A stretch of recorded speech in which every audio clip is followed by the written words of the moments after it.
For the mode of virtue is that deeds of justice should be done justly, that deeds of fortitude should be done bravely, and in like manner as to the other virtues. But it is commanded, Dut. 26:20, that thou shalt follow justly after that which is just. Therefore the mode of virtue falls under the precept. Obj. 2. Further, that which belongs to the intention of the lawgiver comes chiefly under the precept.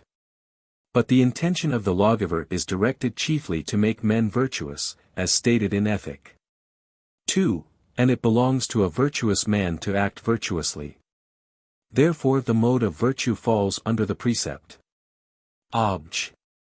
3. Further, the mode of virtue seems to consist properly in working willingly and with pleasure. But this falls under a precept of the divine law, for it is written, Psalms 99 verse 2, Serve ye the Lord with gladness, and, 2 Suar. 9:7, Not with sadness or necessity, for God loveth a cheerful giver, whereupon the gloss says, Whatever ye do, do gladly, and then you will do it well, whereas if you do it sorrowfully, it is done in thee, not by thee. Therefore the mode of virtue falls under the precept of the law. On the contrary, no man can act as a virtuous man acts unless he has the habit of virtue, as the philosopher explains, Ethic. 2, 4, v. 8. Now whoever transgresses a precept of the law, deserves to be punished. Hence it would follow that a man who has not the habit of virtue, would deserve to be punished, whatever he does. But this is contrary to the intention of the law, which aims at leading man to virtue, by habituating him to good works. Therefore the mode of virtue does not fall under the precept. I answer that, as stated above, 90 quetzales, a. 3, add 2, a precept of law has compulsory power. Hence that on which the compulsion of the law is brought to bear, falls directly under the precept of the law. Now the law compels through fear of punishment, as stated in Ethic. X. 9, because that properly falls under the precept of the law, for which the penalty of the law is inflicted. But divine law and human law are differently situated as to the appointment of penalties. Since the penalty of the law is inflicted only for those things which come under the judgment of the lawgiver, for the law punishes in accordance with the verdict given. Now man, the framer of human law, is competent to judge only of outward acts. Because, man seeth those things that appear, according to 1 Kings 16 verse 7, while God alone, the framer of the divine law, is competent to judge of the inward movements of wills, according to Psalm 7 verse 10, the searcher of hearts and reins is God. Accordingly, therefore, we must say that the mode of virtue is in some sort regarded both by human and by divine law, in some respect it is regarded by the divine, but not by the human law. And in another way, it is regarded neither by the human nor by the divine law. Now the mode of virtue consists in three things, as the philosopher states in Ethic. 2. The first is that man should act knowingly, and this is subject to the judgment of both divine and human law, because what a man does in ignorance, he does accidentally. Hence according to both human and divine law, certain things are judged in respect of ignorance to be punishable or pardonable. The second point is that a man should act deliberately, i.e., from choice, choosing that particular action for its own sake, wherein a twofold internal movement is implied, of volition and of intention, about which we have spoken above, QQ 8:12, and concerning these two, divine law alone, and not human law, is competent to judge. For human law does not punish the man who wishes to slay, and slays not, whereas the divine law does, according to Matt. 5:22, Whosoever is angry with his brother, shall be in danger of the judgment. The third point is that he should act from a firm and immovable principle, which firmness belongs properly to a habit, and implies that the action proceeds from a rooted habit.